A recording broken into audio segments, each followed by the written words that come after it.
Hello and good afternoon, HVAC Financial Freedom Podcast. Welcome to this podcast. This podcast is for you, the HVAC business owner, and our mission is to create more revenue, profit, and freedom in your life. And I'm your host, John Victoria. And today we have a very fun topic that we're covering today with Mr. Chris Duprey. And so, Chris is the Chief Strategy Officer at Impact. If you're familiar with the book, They Ask You Answer, they are very closely related. He's a They Ask You Answer coach, 20 plus years in business development and leadership, and is also a former infantry officer leading paratroopers in Iraq and Afghanistan. And so, with that, I'm going to bring on Chris, and we're going to have a fun conversation for today.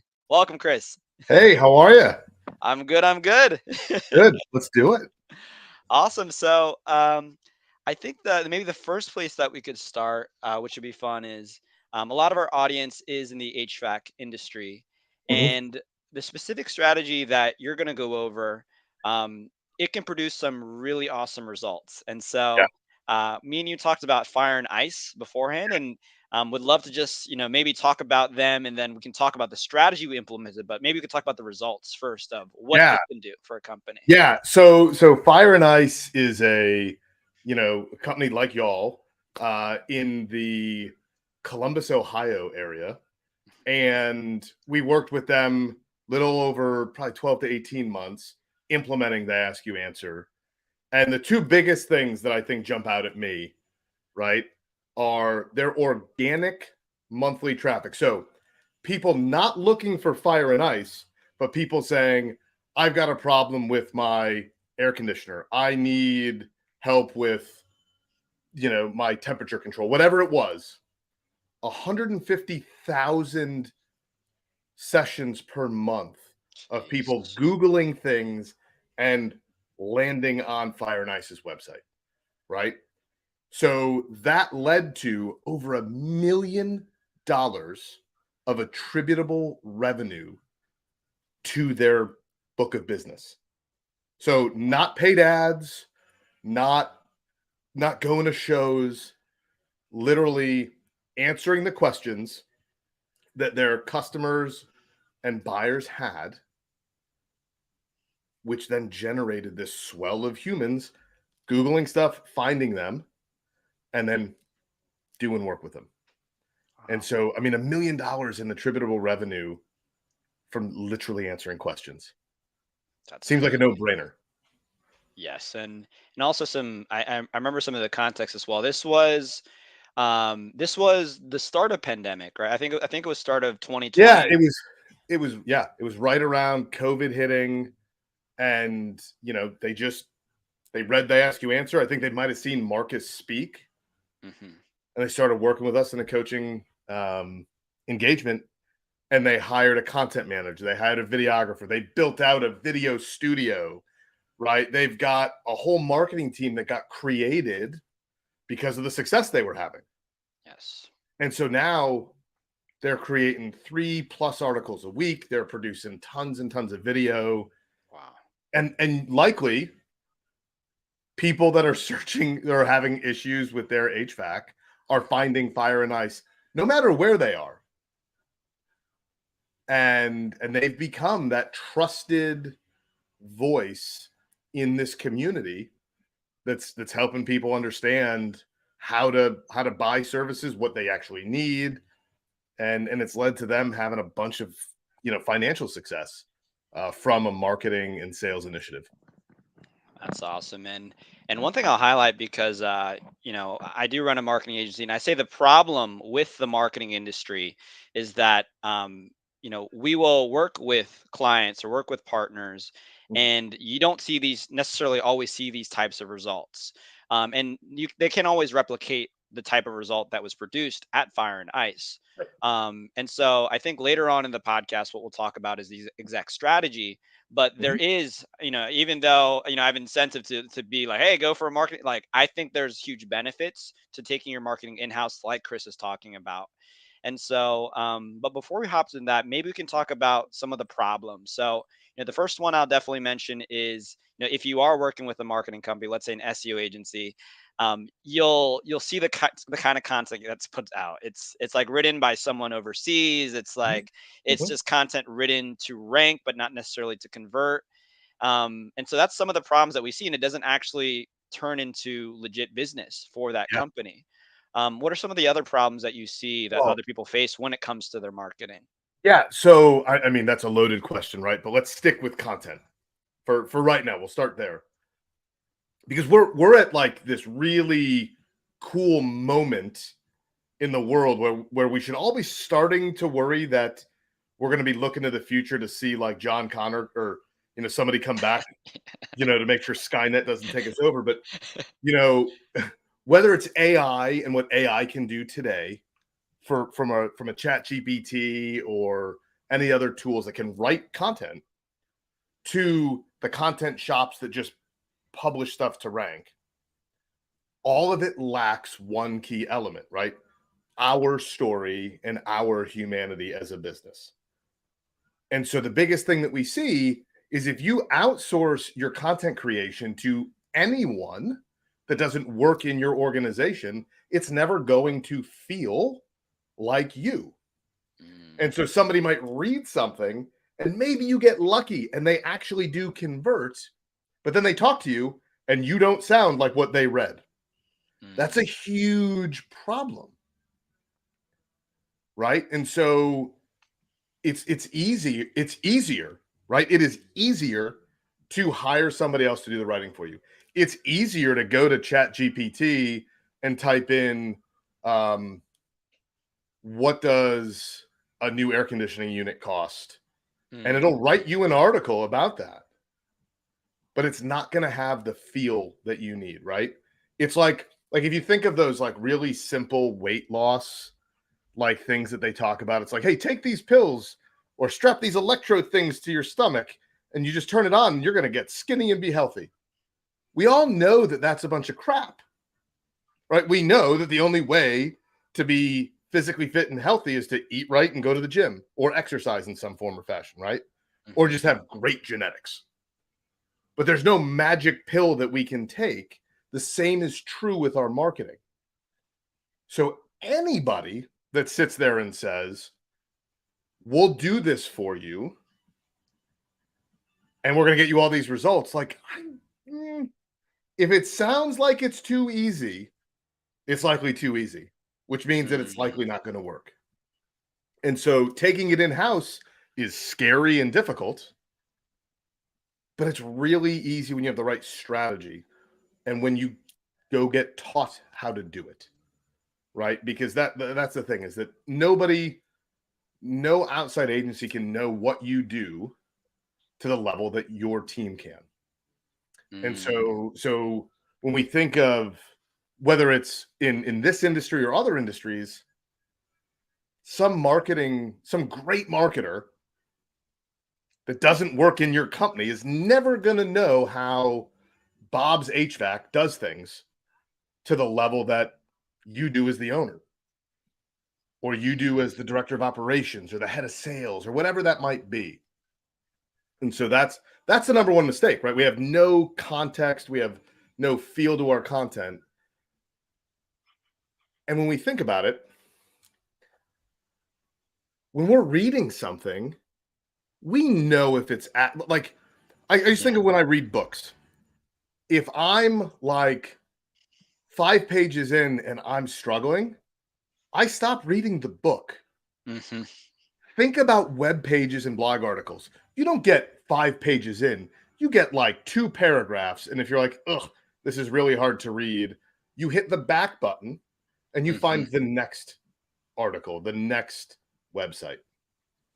So we have to focus on having like answering the people's questions, focusing and having a tone that resonates with folks. That doesn't mean make it fluffy. It means make it realistic and helpful. And that's going to be the keys to success as we generate a content program. Mm. And I'd say like one common thread that I'm noticing as you're talking about those things is at the end of the day, we are trying to make a human to human connection. We are Yes. looking to build trust. And part of trust is being transparent and authentic, Yeah. and outsourcing that to someone else who is not you, that's not your voice, they're not your company. There's like a disconnect, especially if someone says like, that's one of our core values, and then now they're outsourcing their voice to another place. And Right. so this relationship that's being formed online, it's not the actual company, it's Right. it's the marketing company's voice. And so when they call, it's like there's a disconnect Yeah. between what's on the phone and the people that show up, and then what they see on the website. It's Yeah. just, it's 100% like time. being what do they call it, catfished. Yeah. Being catfished. Yeah. Yeah. But think about it. So you're an HVAC company down in Columbus, Georgia. There's a way that people in Columbus, Georgia talk and act and show up. I know because I lived there for several years when I was in the Army. And if they go to your website and your content doesn't match the same tone that you take when they call you on the phone, there's a big disconnect there. Right? So all these things come together as we go into it. The other thing is a marketing company doesn't know what your buyers actually care about, right? Because they're not talking to them. Yep. Right? But you are. And so that's one of the big parts as we talk about how do you get success in a content strategy is you start by answering the questions that buyers actually have, right? The fears, worries, concerns, or issues that show up, the reasons that you don't close deals. These are all the things that people would be sitting at home doing what we all do today, right? So, John, when was the last time that you got into an argument with a friend over a fact of knowledge? Right? Like who won X Super Bowl year, in 1995? Like there's no debates about that anymore like there used to be. We all pick up our phone and go to Google. Everybody does it. Yep. So if we know that's our behavior, think about our buyer. So if all of a sudden my air conditioning stopped working, so I live in Connecticut, but if it's the summertime and all of a sudden it got real hot in here, I'm Googling, why is my air conditioning not working? Like, what do I do when the thermostat, like whatever it is, I don't have an air conditioning guy that I just call, right? Like I don't have the yellow pages anymore. I have Google. So we need to be showing up when people are Googling those things. And people tend to Google the same questions that they ask you when you talk to them. Yes. Of that. Yeah. And so I guess with that, for those people who are not familiar, because we've been using They Ask You Answer a lot, and that's like actually our initial connection. I've also read the book, and so I have great context around it. But maybe if you could explain just like the overall philosophy and like what it's all about for someone who might be the first time they're hearing about it. Yeah. So I'm going to tell a little story that'll give you the philosophy of it. So They Ask You Answer is written by Marcus Sheridan. So one of my closest buddies. But back in 2008, when stock market crashed and we go into the Great Recession, he owned a pool company, right? River Pools and Spas in Virginia. And on one day, they lost like $250,000 in deposits, just instantaneous. Thought they were going to go bankrupt. People told them to file for bankruptcy. And Marcus had just found HubSpot, which is a marketing platform and a CRM. And he heard about inbound marketing and content marketing. So he decided, he was a sales guy for them. He said, I'm just going to answer all the questions in a blog, like in an article, every day when he'd get home. So he'd do sales calls during the day. He'd come home. He'd have his list of questions that he was asked, and he would type away. And he did this for a period of time. And this became a mantra at the company. They ask, you answer. So no matter what the client or prospect asked him, they wrote about it. And he started to see these trends, that there were 5 areas that people constantly asked about. Cost and price. How much does this cost? Problems. What could go wrong if I buy a fiberglass pool? What could go wrong if? Comparisons. Concrete versus fiberglass. Best of, who makes the best ones, and ratings and reviews. And so he just started doing that. And all of a sudden, he saved his company. His company became the #1 trafficked swimming pool site in the world. Wow. Generated millions and millions of dollars from articles like, how much does a fiberglass pool cost? He created all this different content, and it saved his business, and it transformed his business's life. Really, by going to its core level. When buyers ask you questions, answer them. And answer them where and how they want them to be answered. Right? So that means we have to have the answers on our websites. Not only do we have to have them in written form so that the machines can see it, Google and the crawling and all that, and some people want to read it.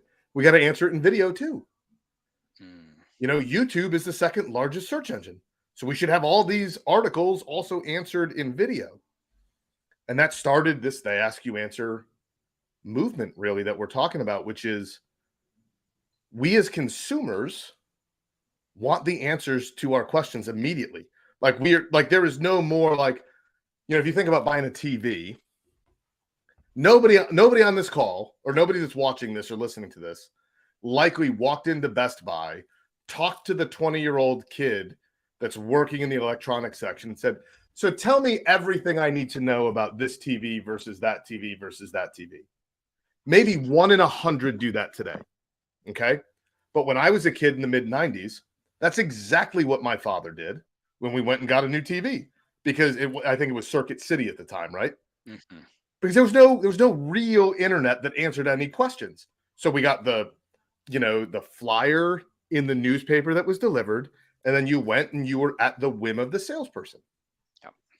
Well, if you're buying a TV today, you are literally looking up what's the best X size TV of X thing. You're doing all this research, and you may go to the store to say, I want that because you want to take it home right now. Okay. That's the way that we buy and search for things now. If you think about your Amazon experience, those 5 things I said, cost and price, problems, comparisons, ratings and reviews, and best of, guess what? Open the Amazon app on your phone. Yep. And go type in anything, and you're going to find all of those areas covered because that's what we care about. And so this concept is, let's just be that source, because if we don't talk about it, somebody else will. And when we talk about these things, when we answer in a transparent, unbiased, educating way, we become a trusted voice.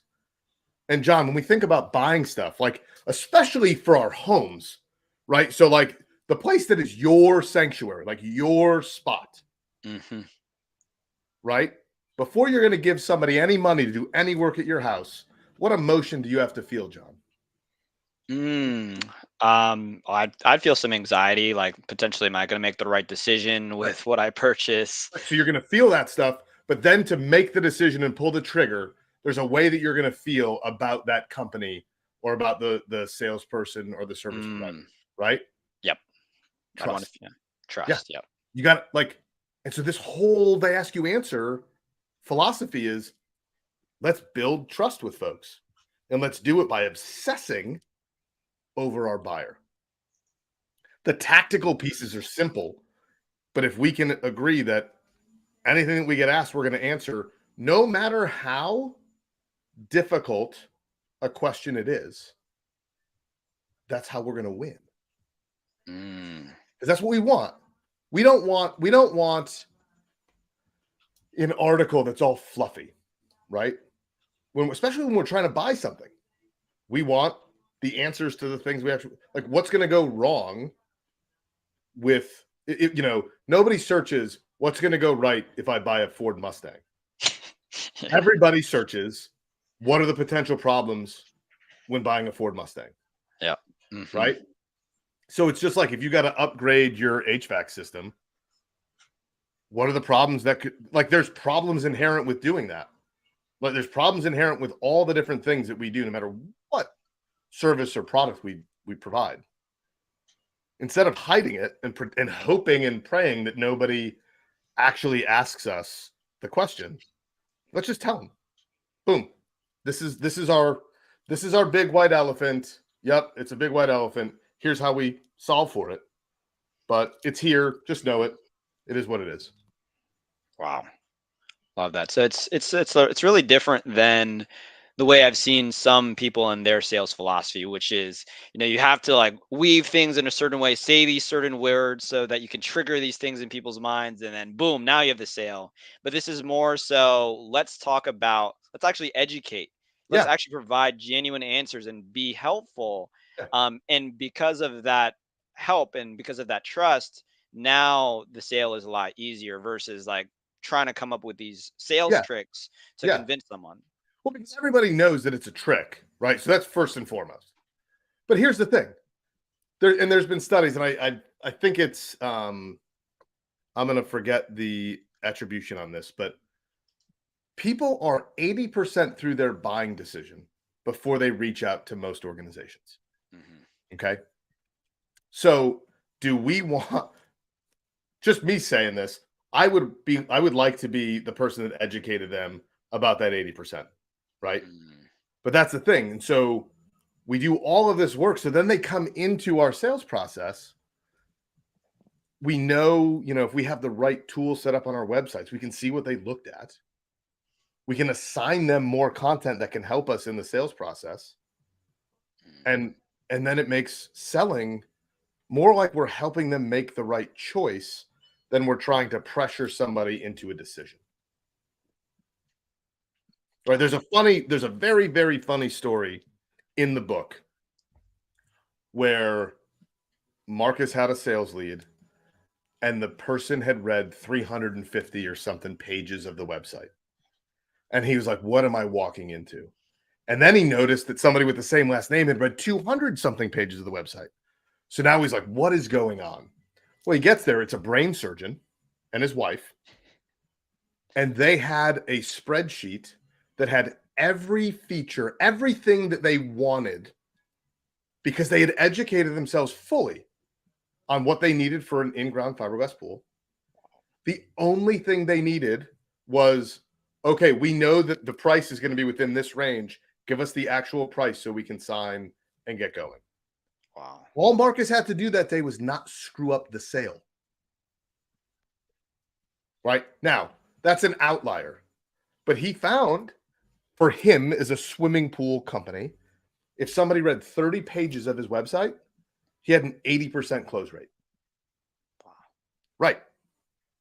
Right. So that you figure that out for yourself over time, but it's this idea that if you can get people to read 10, 15 pages of your site so they understand your product or service, it's a simple conversation.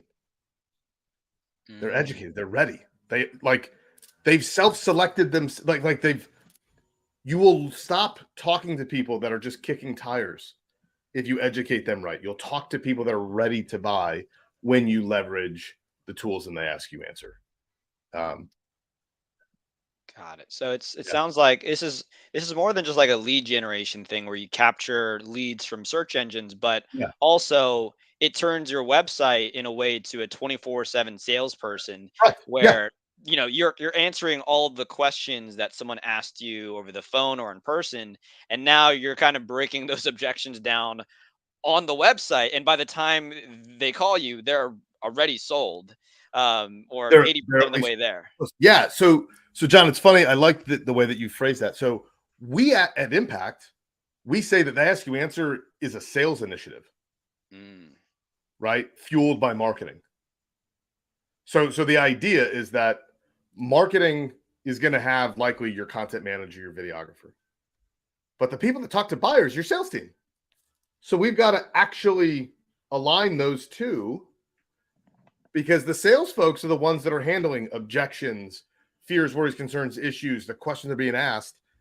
And so you create this actual closed loop. You actually create this team mentality. And instead of just caring about like, ooh, our traffic went up, you're like, ooh, we can attribute an extra $1 million to this collaboration with sales and marketing. We can, like, our sales guys come in and high five the marketers because, hey, I used that video that we shot the other day and no questions, contract signed. Boom, boom, high fives all around. That's what we're trying to build when we bring this into an organization. So it's not like when you go to take on They Ask You Answer, it's not like a fun marketing initiative. It is a company-wide sales initiative, getting everybody obsessed with solving for our buyer. And again, if you just put yourselves in the shoes of a buyer, like, which you are in different forms and fashions, what do you want? Like, what do you want to know? So a great test for y'all today is go to your website. Can you find the answers to things that you would want to know if you were a buyer having this problem? Or do you get frustrated because you can't find anything? And maybe it's on your own site, so you like know where it is. So then I want you to try something else. Think of something that you want to buy. Think of some service that you're looking into and go try to find out how much it costs. And see how long you stay on a website that doesn't answer the question for you. The answer is you're not going to stay. Nobody, when you want to know, and maybe not the exact price, but you want to know the ballpark, the budget, can I even afford this? You're not going to sit there and search for a very long time. Unless it's a brand that you love, that you don't really like, you want to know how much it costs, but that's the brand you're getting, right? So I talk to buyers, or I talk to clients about this all the time. Apple can get away with beautiful design and horrible user experience because they're Apple. We all want their new phone, their new watch, their new computer, whatever. So we'll scroll on our mouse or with our thumb to go through all the beautiful animation. Well, unless your brand is Apple, and I'll do that to go find a price, right? For Apple. I'm not doing that for Steve's HVAC. I'm not doing it for really anything other than a brand that like, I'm a guitar player. Gibson guitars are I have several. I will search high and low to find any answer I want for Gibson, but I have brand loyalty. Mm-hmm. If you're trying to attract new people that don't know who you are, they're not going to dig into your website. They're going to look at stuff and go quickly, can I find everything that I want? Are the answers really there? They actually answer the questions that I have, or they go back. So run that test. Can somebody see what the budget is for a service you provide? Maybe you do tankless water heaters, right? Can I see how much it would cost to take out my current water heater and put in a tankless one? Maybe I need a new HVAC system in my house. My house is 20 years old, and I don't know if that's when you should do it or not. But if I'm thinking about it, I want to know, is this a $5,000 problem? Is this a $25,000 problem? Have the ability to educate me on that. If you can't, there's no chance I'm going to call you. Right? Like, this is the way that we have to look at things because we want to make people's experience with us simple and easy. We want to remove friction. Right? And so answering those things is key. And the last thing I'll just say, John, on this is the video portion, right? Like, video is our way that people can see who we are and how we show up. All right. So the more video you have and the more video you use in sales, the less it becomes, the child at the home, like, opens the door. It's like, hey, mom, some dude's here. Then it becomes, hey, mom, some woman from the HVAC company's here, to, hey, mom, Steve from blah, blah, blah's here because they've seen your videos, right? It's a huge difference from being somebody's here to somebody from this thing is here to person's name who they've heard in the background as you've been watching the video. Wow. Right? You start to build that trust that way. So these are all things that, if you go read They Ask You Answer, you'll find all these little nuggets. And you might say, well, we're not selling swimming pools, Chris. Like, cool, I got it. It's principles. And you can go, I think John's going to link the Fire and Ice case study, Mm-hmm. and you can hear there's a video directly from the whole Fire and Ice team about how they, as a HVAC company in Ohio, executed this play. Love that. So I guess if so let's say that I'm an HVAC company right now. I just heard this podcast. It sounds like the things that I would need to do. Number one, go to the website and then take a look at the big five. So you mentioned those earlier. Yeah. What are those big five questions being answered on the website, whether that's in text or in video? Yeah. And then after that, if you have no content or you're about to begin your content plan, from what you said earlier, it sounds like the first place to start is just whenever you're speaking with a customer, let's say they're getting a new install done or a replacement or a repair done, just having your salespeople or just having you just listen to what they're saying. Okay, what are their concerns? What are their objections? And just like, it sounds like just simply writing down all of the questions that they had, Yeah. and then at some point Answering it. answering it, right? And then Yeah. putting it on the website. That's Yeah. it. Yeah. That's it. Yeah. So the simplest things. Go to John's point. Go look at your website. Are you actually educating people? Are you answering questions they would have? Likely might, I hate to just say it. You're likely not right now. And that's okay. Everybody just needs to be aware of it. Then to John's point, get your sales team together. And here, this is the funniest thing, John. If you ask a sales group, you go, hey, how many of the same questions do you get every single call? They're going to be like almost all of them. You go, great. What are they? And you start having them list them. And I'm going to tell you, you're going to get 50 different things right in that first ask. All right. Then you tell them, hey, remember all the questions that you get, all the pushback, and just keep adding to this list. That becomes your initial content brainstorm to start answering that stuff. Right. And the other thing you should do, everybody should go and get a copy of They Ask You Answer, give it a read. One of two things is going to happen. Now, if you're listening to this, you're going to have you're probably going to skew to the one way. People read it and either go, duh, this makes sense. This is how I sell, but I'm not doing it right now with my marketing and my sales. So I'm going to go do it. Or they say, oh, Chris, this just will never work for me. If you've listened to this and then you go buy the book, you're going to fall into the first category. Right. So that's what I would tell people to do today. Got it. And then I guess one thing that I could imagine could come up is, let's say you're in that group of salespeople and they give you a lot of the same objections, but they have the same root, but they're asked in different ways. Now, are we creating separate yeah. pieces of content for each of those questions, or are we combining questions that are related into separate? Because separate? think about how do people search in Google, right? So cost and price. Like cost and price articles, you're probably going to have, depending on how many service lines or products you have, you're going to have tons of articles on that. Yeah. Same thing with problems inherent.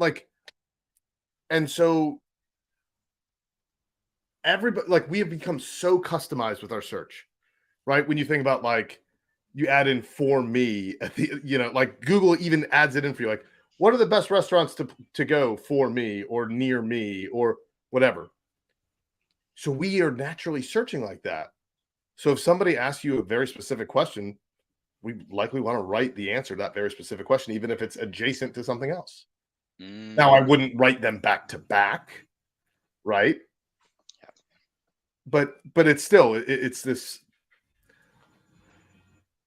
the muscle movement that I want people to do is listen to your buyer, understand the questions that they're asking and their fears, worries, concerns, or issues, and start writing about them. You do those things, you will start to gain some momentum, some form or fashion.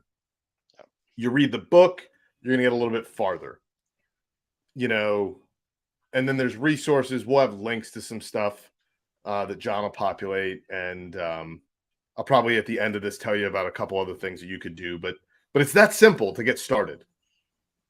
And that's the key is you don't need a PhD in marketing to do this. You're already doing it when you talk to buyers. It's like, how do you take the conversations where you're building trust in a sales situation? How do you bring that to scale so that you can talk to the many who are looking at Google for the answer? Love that. And I guess to build off of that, So we got the process.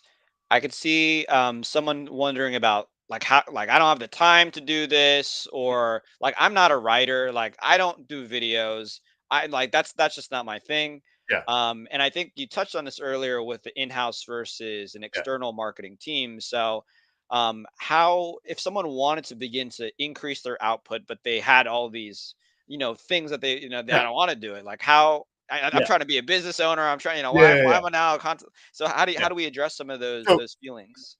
so there's a couple things. So the recommended course of action, the best thing, the thing that gets results, is you hire a content manager. Okay. Now, the term manager makes them sound like they're this senior skilled person. We could just call it content writer for all I care. You're hiring a recent graduate that graduated with a journalism degree, communications degree, something like that. Could be their first job. Now, some of you are going, but Chris, they don't know anything about HVAC. Either do your buyers, right? Either do your buyers. So the idea is bring somebody into your company that can interview you, take it down to the level that your buyers are actually at, where they don't, you get caught in the curse of knowledge where so much that if you wrote it, it's like super technical. And I'm a guy that couldn't tell you where the tape measure is in my house. So if you're talking technical specs, I'm hosed. I need you to have that journalism graduate that can break it down basically to like a 12-year-old level so that I understand it. Right. So we need that. So that's the first hire that you make. You go hire this person. And then the second thing is you should hire a videographer. Now, some of you are going to say, Chris, we just don't have the money for that right now. Cool, I get it. And the question becomes, do you want to grow your company? And if the answer is yes, you do, you're going to do one of two things. You're going to make the really hard decision to go hire these people and deal with the financial impact of it. Or you are going to learn how to become a writer and understand this stuff. And you're going to do it like Marcus did at 10 o'clock at night in your kitchen table until you've grown your business to the point where you can go hire somebody. But it's one of those two options. Right. And so, but think about it. Instead of paying $5,000, $10,000 to an agency, you're paying that in a salary now Hmm. to somebody. Then you get them some training. You might make an investment, right? But eventually, if you hire somebody and you train them and you make that initial investment, after that initial period, you're going to have this media company inside your organization that generates enough revenue to cover their expense, but grows the business exponentially more than you would if you hired an agency. Hmm. So if you can look at it from a long-term perspective, it is the thing that you need to do. Mm, I see, and it reminds me of a quote. Um, Penny wise but dollar foolish. You're gonna sacrifice either way, right? You're Yeah. either going to suffer having to pay out now or doing the work, or you're gonna suffer in the future when you just haven't built the business that Yeah. you want. It's you're Yeah. gonna you're gonna you're gonna get pained either way. So Yeah. Well, you pick your pain. yeah, and so, I don't want to stereotype, but a lot of home services type companies spend an ungodly amount of money on advertising. Hundreds of thousands of dollars on, like, there's this roofing company where I live. They've got billboards on like the weirdest spots, and they've got all these yard signs and all, like, probably radio. I haven't listened to radio in a long time, but I'm sure they're doing radio, and their website's garbage.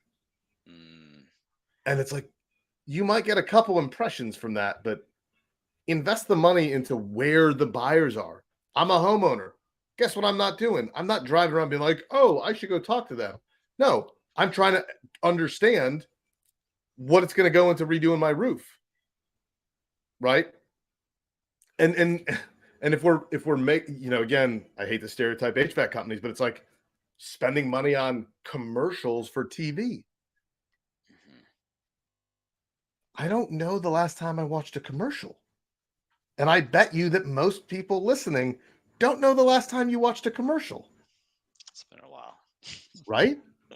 So we have to look at how we're spending our marketing spend and how we're spending our sales spend and take a real hard look and say, maybe we need to invest in ourselves so that we can generate the growth that we're looking for versus just saying, well, I'm just going to go put up all these billboards and people they'll see me so much that, no, they're Googling. They're Googling. And if they see your billboard and they go to your website and your website's garbage and doesn't answer their questions, whatever, they went to your site, but you didn't do anything. So they found somebody else. Mm. So is that billboard spend worth it? I say no. I say no. It's helpful. And so it sounds like action item for a lot of our listeners. It's yeah, do an assessment of your marketing spend. So, typically it'll be what 5 to 50% of gross, and look at the impact that your marketing is having. It was kind of crazy. I spoke to an HVAC company yesterday. They're spending about $12,000 per month, and they got 10 phone calls. And so I was like, okay, so you're spending Well, hold on. about Yeah. 1,200 per phone call. I was like, How all right, many of so those and how many of those phone calls are they closing?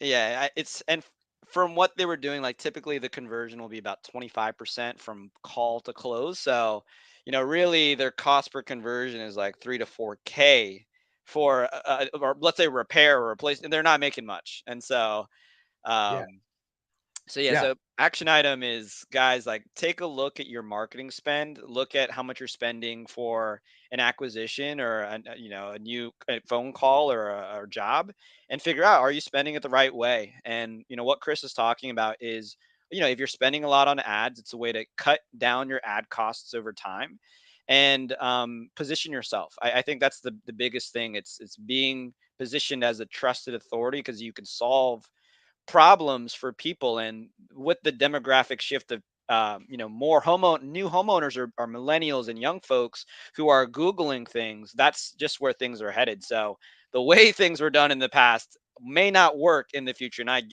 it's a 99% shot that it's not going to work. So Yeah. Well, you're kind of like skating to where the puck is going versus yeah. like, oh, this is what's Yeah. working now. Well, listen, I'll tell you, my 70-year-old mother goes on her iPhone to Google stuff now, right? So Oh, it's not even yeah.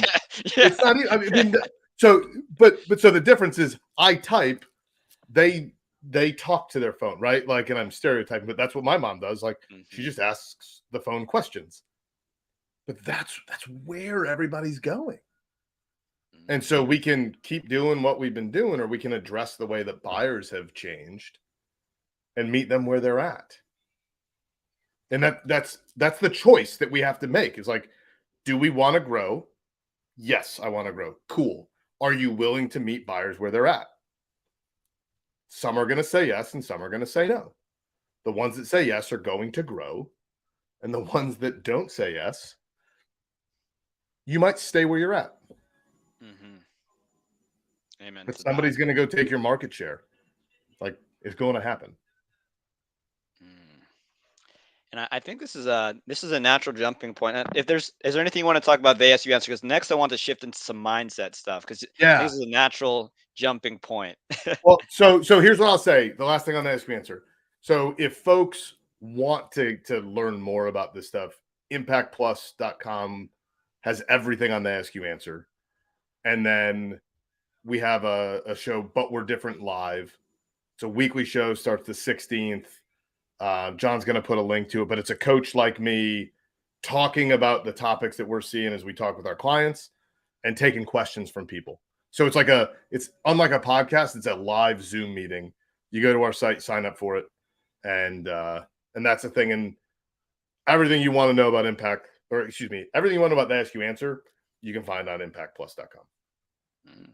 So That's pretty awesome. So basically, you're taking the concept of they ask you answer. You're just taking the questions and answering on a weekly basis. yeah, and what we're Amazing. seeing, Yeah, yeah, and love what we're that. seeing. So yeah, but yeah, so you want to shift to mindset, yeah? Yeah. So, well, I think you hit on a few things. So the first thing was, making this shift to grow, because I've noticed speaking to a lot of contractors that there's some they'll only be in the field maybe 3 4 years, but then they grow these massive multi-million dollar companies in short order.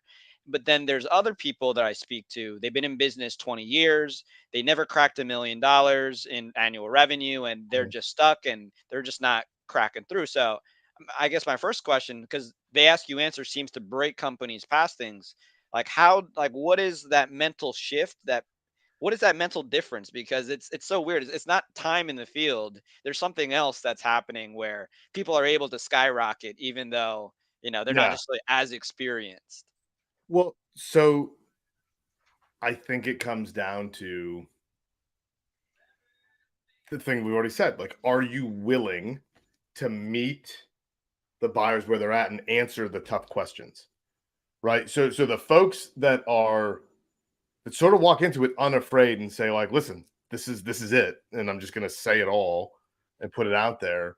Those are the folks that have the success, right? The folks that are just unwilling to do it are like, so I used to work in architecture, right? Like I helped run an architecture firm for a couple of years. And the architecture world is one where they say our reputation speaks for itself. We don't have to market, we don't have to do anything, Chris. Our reputation just speaks for itself. And I just remember shaking my head like, no, that's not good enough today. And so I think the contractors that you're talking about that don't grow, like they're out in the field, they're busting you know, their butts every day. Well, that's awesome and great. You're going to get some referral business. You're going to keep something there, but you're never going to break through because you're just relying on your workmanship and your reputation. Well, in today's world, you have to amplify that. And so you have to be courageous enough to say, like, it's not just about being the best at my craft. It's about being the best at my craft and then becoming the best educator of my craft so that people can find me to go get the quality work that I provide. Mm, Right. So it's a shift from like I'm doing the thing to I'm talking about how to do the thing and how it impacts people. And you've got to make that shift if you want to grow. it's like the shift of being a technician, the one who's fixing things up, to being a thought leader. Technician to thought leader could be Yeah. it's like a Yeah. mindset. Yeah. Yeah, and almost the idea of working on the business versus working in the business. Hmm. You hear that when you talk like entrepreneurial operating system, which I'm Yeah. sure a bunch of EOS. folks are, scaling up, or EOS. Like you need days where you step out and go, how is the business running? You have to have that same shift. If you're out every day doing nothing but sales calls, if you're out every day doing nothing but installs, you're going to struggle growing the business. Mm, And so you've got to be thinking about that. And you have to, John, you have to have that actual desire to grow it because growth, like, so for someone like me, I'm like, that's what we have to do. We like nothing's ever good enough. We have to always be going. But there are some people that they've made a great business for themselves. It sustains them. It sustains the group of people that work for them. And it's a great thing for the community and for them. And that's awesome. And congratulations. But the people that want to grow are the people that are going to do all the things we just talked about. And again, I think of like your listeners are likely in the group that want to grow. So the idea is you can't grow by taking, by by doing nothing or by outsourcing or by whatever. Like you have to do work. You have to put in the hard work. And yeah, getting past $1 million is tough. Getting past 2.5 is really tough. Getting to 5, whew, and then you're like, I can't. But then you someday get to 5.5, then you get to 6.5, then you get to mhm, 10, and it just keeps going. But you've got to do the work, and you've got to be willing to really dig in. mm, love that. Wow. Yeah, and the other thing I pulled out from what you said, specifically around being a thought leader and just sharing, is there's an element of abundance versus scarcity where sometimes I think, and I think that's part of a limiting thing where it's like they don't want to share their knowledge. They also don't want to network with their peers, where it's like, hey, let's compare best practices. What are you doing? What am I doing? And so let me gatekeep my information Yeah. so that I'm the expert and you have to come to me. But it sounds like you're saying no. Let's open it up. Yeah. That's part of the mindset of being able to scale as a company, not being so holding on to every penny you Yeah. got. Well, so think about it this way. So again, put yourself in the shoes of a buyer. When you talk to somebody or you look at a website and you can't find an answer that they have the answer for, you think certain things. You're like, what are they hiding from me? What don't they want me to know? Why do I have to talk to sales to find out the budget for this thing? Like, I love the tool Gong, right? Gong is a great tool. I have a bunch of clients that use it. I can't get their pricing on their website and it drives me insane. I have to talk to a sales rep. I'm like, why do I have to talk to a sales rep? I know their business model is number of seats costs X. So they have different like it because of what they are. Why can't you just show me the bucket and say, like, when you talk to sales, it could go down? Like, fair. But we don't use Gong because I can't see what their pricing is, and I refuse to talk to a sales rep who's going to try to pitch me something. Like, show me the price. The opposite is a tool called HubSpot, right? CRM, sales tools, marketing tools, service tools, all this stuff. Their pricing is so on the nose. You know exactly how much of an investment you have to make depending on the level of the tool that you want. And so they build more trust. I don't think what is HubSpot trying to hide from me, but that's what I think about Gong. Right? Wow. So just think about that. So if you're sitting there and it's like, well, I'm going to hold all this stuff in, I'm your buyer. And if I've got to talk to you to find out a general price of what it's going to cost to change up my air conditioning unit, I'm not talking to you. So you can hold on to all this stuff all you want, but you're only talking to this many people. Mm-hmm. If you go like this, you're going to have a lot more folks that want to have more conversations with you. And oh, by the way, you know what your competition charges for that. You know how they do the thing. Don't pretend that you don't. Like, y'all do the same exact stuff. Yep. You do. And so pretending like you have some secret sauce when you know it's just Thousand Island dressing or some whatever McDonald's secret sauce is, just some dressing, right? Like, it's nothing special. Mm-hmm. Right? It's just like aioli is barbecue sauce and mayonnaise, but we gave it a fun name. Nothing special in it. We just have to understand that.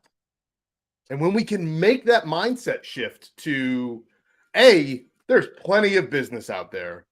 There's plenty of business out there for all of us. There truly is.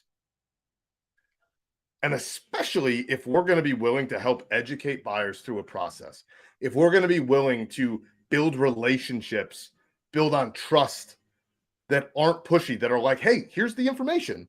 And then our sales process mimics what our website content is, and it sounds the same because it's written by us, then our sales processes get easier. And guess what? Then we win more.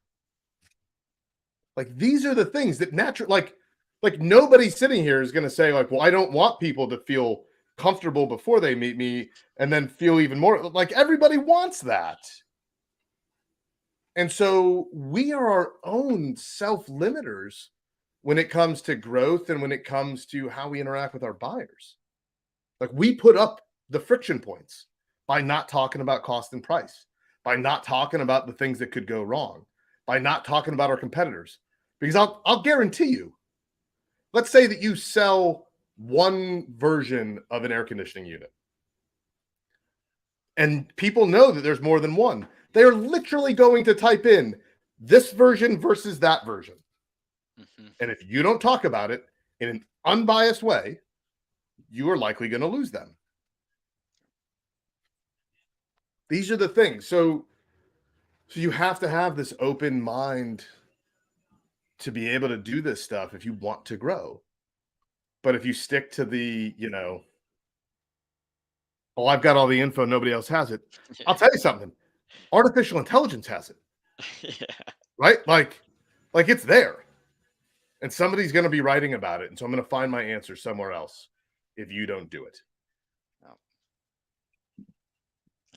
Love that. It's a and the philosophy has shifted to, it's a race to give the most in a way, where it's Yeah. like, how can I, make sure you're the most educated, make the best decision.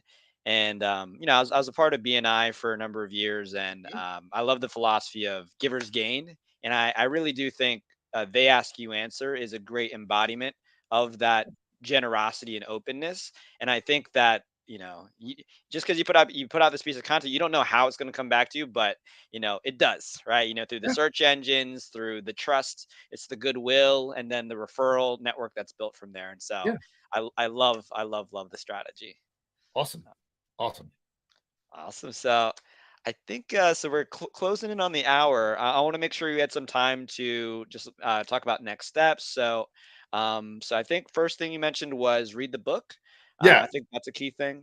Yep. They ask you answer, find it on Amazon. And if you like audio, Marcus read the latest version. So the author is the reader. And listening to him is very fun, him telling his own story. Love that. Okay, Yeah. so you got the audio, you got the written, and then you mentioned there's a weekly consulting Yeah. sessions that are starting Yep. soon. So it's called But We're Different Live. But we're different. So you can go, John will have a link to it, but it's a weekly show starting the 16th of February, with one of my peers, Zach Basner, taking your questions, talking about a relevant topic within the digital marketing and sales arena, with a huge focus on the Ask You Answer. And then you can always go to impactplus.com to learn all about the Ask You Answer, um, and how that philosophy is moving and helping companies like yours. Love that. And also, we talked about some actual things you can do Yep. at the end. So look at your website, look at it from a customer perspective. Are they answering the big five? If you don't know what the big five are, review the podcast or look up Big Five Impact Plus, and then just start writing down questions and answering them. Yeah. That's really it. Yeah. It's that simple. Perfect. So, any parting advice for our listeners, Chris, before we sign off for the day? Yeah. I mean, growing a company's fun. It's stressful, like I got it, but it's fun. And when you do this type of work, not only do you get to grow the company, you get to help folks. And in your industry, you're helping folks be comfortable in their homes. And so I think adopting a tool like a philosophy like this is a no-brainer for your types of organizations, and it should be really fun to do at the same time. Awesome. Thank you, Chris. And thank you Cool. everyone for listening. So, we're going to sign off, but appreciate everyone. We'll have a next podcast episode next week. We have a lot of great guests this season. And so, really looking forward to sharing more knowledge and information and helping you to create more sales, more profits, and more freedom in your business. Take care, everyone. See ya.